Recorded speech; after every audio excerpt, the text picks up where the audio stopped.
திருமிகு ஹசீனா, இங்க கூட்டணிக்குள்ள எதிர்கூட்டணியில சலசலப்பு இருக்கு, ரொம்ப வெளிப்படையாவே சொல்றாரு அதிபர் ராமபாண்டியன். அந்த பக்கம் ஏதாவது பிளவு ஏற்பட்டு கட்சிகள் வெளியேறி இந்த பக்கம் எங்க கூட்டணிக்கே கூட வரலாம், அதுக்கு கூட வாய்ப்பு இருக்கு அப்படிங்கிறாரு. திரு சுப்ரத்னம் அவர்கள் சொன்ன மாதிரி எந்த ஒரு சலசலப்பும் இல்லை, யாரும் மிரட்டவும் படவில்லை, யாரும் ஒடுக்கவும் படவில்லை. எங்கள் கட்சி ஒரு ஜனநாயக கட்சி. ஜனநாயக ரீதியாக எங்களுடைய உரிமையை குரல் கொடுப்பதற்கு எங்களுடைய அகில இந்திய தலைமை அனுமதித்துள்ளது. அதன் பிரகாரம் தான் ஒரு சில தலைவர்கள் அவரவர் கருத்தை சொல்லிக் கொண்டிருந்தார்கள். அதுக்கப்புறம் ராகுல் காந்திஜி அவர்கள் சந்திச்சு இந்த மாதிரி எல்லாம் பேசக்கூடாது, ஹைகமாண்ட் என்ன டிசைட் பண்றோமோ அதை நம்ம ஃபாலோ பண்ணிக்கலாம் அப்படின்ட்டு ஒரு எம்எல்ஏக்களையும் எம்பிக்களையும் கிட்டத்தட்ட 15 நிமிடம் 4 மணிக்கு தொடங்கிய ஒரு கூட்டம் 9:30 மணி வரைக்கும் இந்தியாவில வேற எந்த மாநிலத்துக்குமே இல்லாம தமிழ்நாட்டுக்கு ஸ்பெசிபிக்கா அந்த மாதிரி ஒரு கூட்டம் நடந்து அதுக்கப்புறம் லீடர்ஸோட அப்படி ஒரு நீண்ட நேர கூட்டம் நடந்தா அப்ப சிக்கலும் பெருசா இருக்கு அப்படின்னு தானே புரிஞ்சுக்கணும். சிக்கல் இருந்தது, இப்ப இல்ல.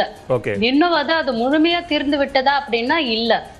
நேத்து கிரீஷ் சோடங்கர்ஜி அவர்கள் இன்டர்வியூ கொடுக்கும் போது கூட இன்னும் நாங்க ராஜ்யசபா பத்தி பேசியிருக்கோம், லோக்கல் பாடி எலெக்ஷன்ஸ் பத்தி பேசியிருக்கோம், இன்னும் நம்பர் எங்களுக்கு ஃபைனலைஸ் ஆகல அப்படிங்கிறது தான் அவர் சொன்னாரு. அததான் அதிமுக சொல்றாங்க. அததான் அதிமுக அந்த இண்டிகேஷன் இருந்துகிட்டே இருக்கு. அதிமுக எங்களுடைய உட்கட்சி விவகாரத்தை பத்தி அதிமுக தெரியாது இல்லையா? இல்ல மேடம், இப்ப அந்த கூட்டணியை பத்தி நீங்க விமர்சிச்சா இந்த கூட்டணியை அவங்க பதிலுக்கு விமர்சிக்கத்தானே செய்வாங்க. அது பொருந்தா கூட்டணி, இயற்கையாக அமைந்த கூட்டணி அல்ல, செயற்கை கூட்டணி அப்படின்னு காங்கிரஸ் விமர்சிக்கும் போது எங்களோட கட்சியை பத்தி மட்டும் தான் நான் பேசுறேன். நான் யாரையும் விமர்சிக்கலையே. எங்களோட கட்சியில என்ன நடக்கிறது அப்படிங்கறத பத்தி பேசுறோம். ஒரு அரசியல் கட்சி ஒவ்வொரு அரசியல் கட்சியும் சேரிட்டிக்காக கட்சி நடத்துறது கிடையாது. எங்களுக்கும் ஆசை உண்டு அதிகார பகிர்வு, அப்படி இல்ல எங்களுடைய கட்சி தொண்டர்களுக்கும் ஆசை உண்டு. ஒரு சிலருக்கு கருத்து வேறுபாடுகள் இருக்கலாம். தலைமை எடுக்கக்கூடிய டெசிஷன்ல கட்சியில பிராக்சஸ் கூட வரலாம், இல்ல பிராக்சஸ் வராம அது அப்படியே கூட இருக்கலாம். அது தொண்டர்களோட முடிவு.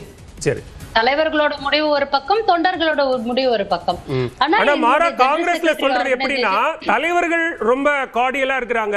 ராகுல் காந்தி அவர்களும் முதலமைச்சர் மு க ஸ்டாலின் அவர்களும் ரொம்ப ஒரு பிரதர்ஹுட்ல இருக்கிறாங்க, அவங்களுக்குள்ள எந்த சிக்கலும் இல்ல அப்படின்னு சொல்லும் போது இந்த சிக்கல் எதிரொலித்தால் அது இமீடியட்டா ரிஃப்ளெக்ட் ஆக போறது களத்துல தான். தொண்டர்கள் இணைந்து வேலை பார்க்க முடியுமா, அவங்க தேர்தல் பணிகளை ஒருங்கிணைந்து செய்ய முடியுமாங்கிறது தான் சிக்கலா இருக்கு. அது ரொம்பவே சிக்கலா இருக்கு. இந்த பிரச்சனை ஒரு இனிஷியலான காலகட்டங்கள்லயே அதை சரிப்படுத்தி இருக்கணும். கள நிலவரங்கள் எப்படி இருக்கு அப்படின்னா, தொண்டர்கள் ஒரு கடுமையான அதிருப்தியில இருக்கக்கூடிய ஒரு சோசியல் மீடியா யுத்தத்தை தான் நம்ம பாக்குறோம். ரெகுலரா டெய்லி பார்த்துட்டு இருக்கோம். தலைவர்கள் எல்லாம் கார்டியலா இருக்கிறோம். தலைவர்கள் எல்லாம் கார்டியலா இருக்காங்க. எங்களோட ஜெனரல் செக்ரட்டரி ஆர்கனைசேஷன் சொல்லும் போது DMK Congress alliance is a natural அலை அப்படின்னு சொல்றாரு. ஒரு இயற்கையான ஒரு அலையன்ஸ் அப்படிங்கிறாரு. நாங்க ஒருமித்த கருத்தோட இருக்கிறோன்றாரு. அது மாதிரிதான் மாண்புமிகு நீங்க இப்ப காங்கிரஸ்ல இருந்து நீங்க சொன்னது போல விருப்பத்தை வெளிப்படுத்துவதற்கான தடை எதுவும் இல்ல, அது உரிமைன்னு வச்சுப்போம். ஆனா நேரம் அப்படின்னு ஒண்ணு இருக்கு இல்லையா? தேர்தலுக்கு மிக குறைவாக ஒரு 60 நாட்களே இருக்கும்போது தொகுதி பங்கீடு பேச்சுவார்த்தையை தொடங்குற நேரத்துல அப்படி ஒரு நெருக்கடியை ஏற்படுத்துவது சரியான உத்தி அப்படின்னு பார்க்கலாமா? ஒரு விஷயத்தை பர்ச்சேஸ் பண்ண போகும்போது தானே பார்கெனிங் பவர் இன்க்ரீஸ் பண்ணணும். ஒரு விஷயம் நடக்கும் போதுதானே எங்களுக்கு என்ன தேவையோ அப்படிங்கறத பத்தி தொண்டர்களும் தலைவர்களும் பேச முடியும். எல்லாருக்கும் ஒருமித்த கருத்து இருக்க முடியாதுல்ல. 5 விரல்களும் ஒரு மாதிரி இருக்க போறது கிடையாது, இருப்பதும் கிடையாது. கிட்டத்தட்ட 50 ஆண்டு காலமாக எங்களுக்கு ஒரு ஆட்சியில ஒரு பகிர்வு இல்லாதப்போ அந்த ஒரு கம்ஃபர்ட் ஜோன் இல்ல அப்படின்னுட்டு சிட்டிங் எம்பிஸ் ஒரு சிலர் ஃபீல் பண்றாங்க, சிட்டிங் எம்எல்ஏக்கள் ஒரு சிலர் ஃபீல் பண்றாங்க, சில லீடர்ஸ் ஃபீல் பண்றாங்க. தெரிவிச்சிருக்காங்க. என்னது இல்ல, எம்பிக்கள் கிட்ட இருந்து வந்தது, எம்எல்ஏக்கள் அது பெருசா வெளிப்படுத்தின மாதிரி தெரியல.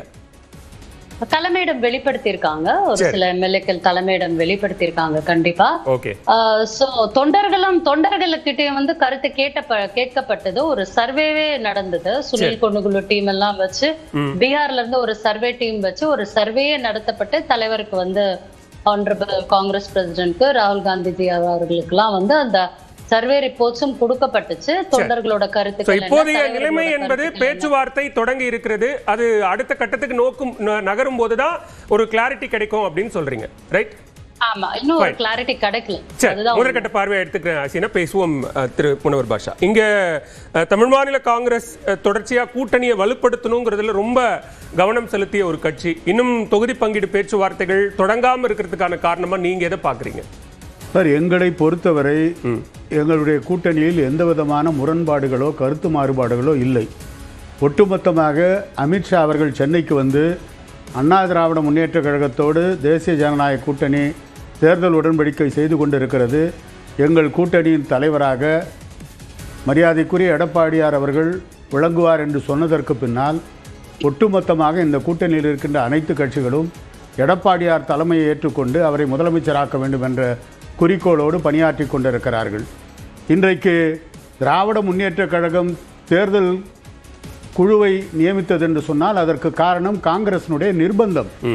ஏனென்று சொன்னால் இவர்கள் ஏற்கனவே ஒரு குழுவை 5 நபர் குழுவை அறிவித்துவிட்டு அவர்கள் போய் முதலமைச்சரை சந்தித்து விட்டு வந்ததற்கு பின்னால் முதலமைச்சர் அவர்கள் நாங்கள் குழு அமைத்ததற்கு பின்னால் பேசுவோம் என்று சொல்லிவிட்டார். சரி, அது சொல்லி பல காலத்திற்கு பிறகு டெல்லியிலிருந்து அழுத்தம் கொடுத்து கனிமொழி அம்மையார் டெல்லிக்கு சென்று ராகுல் காந்தி, சோனியா காந்தி எல்லோரையும் சந்தித்து இங்கே தமிழகத்தில் இருக்கின்ற காங்கிரசார் இப்பொழுது கூட ஹசீனா சையத் தெளிவாக சொல்லுகிறார், இது எங்கள் உரிமை, ஆட்சியில் பங்கு கேட்பது என்று. ஏனென்று சொன்னால் மரியாதைக்குரிய முதலமைச்சர் அவர்கள் ஆட்சியில் பங்கு என்ற பேச்சுக்கே இடமில்லை என்று சொன்னதற்கு பின்னாலும் கூட அந்த கட்சியினுடைய மகளிர் அணியின் மாநில தலைவி இது எங்கள் உரிமை என்று சொல்லுகின்ற பொழுது அங்கே முரண்பாடு தொடர்ந்து நீடித்து அதே இது எப்படி காங்கிரஸ் திமுக கூட்டணியில் எழுப்பிச்சோ அதே குரலைத்தான் பாஜக அதிமுக கூட்டணியிலும் எழுப்பினாங்க. கூட்டணி ஆட்சிங்கிற ஒரு முழக்கம் வரும்போது அது இல்ல அப்படின்னு அதிமுக பொதுச் செயலாளர் அதை மறுத்தாரு. அதிமுக தலைமையிலான பெரும்பான்மை ஆட்சி அமையும் அப்படின்னு சொன்னாரு. இப்ப எங்க கூட்டணியில கூட்டணி ஆட்சி நாங்க யாரும் பேசுறது இல்ல. ஏன்னு சொன்னா எடப்பாடியார் தலைமையில் தான் ஆட்சி, அதை முடிவு பண்ணியாச்சு. ஆனா முதலமைச்சர் சொன்னதற்கு பிறகும் கூட எங்களுடைய உரிமை ஆட்சியில் பங்கு கேட்பது என்று சொல்லுகிறார்கள் என்று சொன்னால் இன்னமும் அவர்களுக்குள்ளே முரண்பாடு நீடித்துக் கொண்டிருக்கிறது. இன்னும் சொல்ல போனால் ஒருவேளை சகோதரி சொன்னதை போல திமுக காங்கிரஸ் கூட்டணி இயற்கையான கூட்டணி என்று சொன்னால் கீழே இருக்கின்ற தொண்டர்கள் அதை ஏற்றுக்கொள்ள தயாராக இல்லை. ஏனென்று சொன்னால் 20 ஆண்டு காலாக ஒரு மாநகராட்சி உறுப்பினர் கூட அவர்களால் வர முடியவில்லை. எந்த அதிகார பகிர்வும் அவர்களுக்கு கிடைக்கவில்லை. 2006 அப்படிப்பட்ட ஒரு வாய்ப்பு வந்தபோது மைனாரிட்டி திமுக ஆட்சியை ஆதரித்து வெளியிலே இருந்து ஆதரவு தந்தவர்கள் காங்கிரஸ்காரர்கள். அன்றைக்கும் அவர்களால் வாரியத்தை பெற முடியவில்லை அல்லது அமைச்சராக கூட வாய்ப்பு வரவில்லை. இந்த முறை அதை எப்படியாவது பெற வேண்டும் என்று தொண்டர்கள் நினைக்கிறார்கள். அந்த தொண்டர்களின் உணர்வுகளுக்கு எதிராக தலைமை முடிவெடுக்குமே. ஆனால் 96 எப்படி ஒரு மிகப்பெரிய எழுச்சி ஏற்பட்டதோ தலைவர் மூப்பனார் தலைமையில் அப்படிப்பட்ட ஒரு எழுச்சியை கண்டிப்பாக தமிழகத்து தொண்டர்கள் காங்கிரஸ் தொண்டர்கள் உருவாக்குவார்கள். ஏனென்று சொன்னால் எத்தனை காலம் 20 ஆண்டுகளாக தொடர்ந்து பிளவுன்னு சொல்ல வரீங்களா? கண்டிப்பாக அதற்கான வாய்ப்புகள் அதிகமாக இருக்கிறது.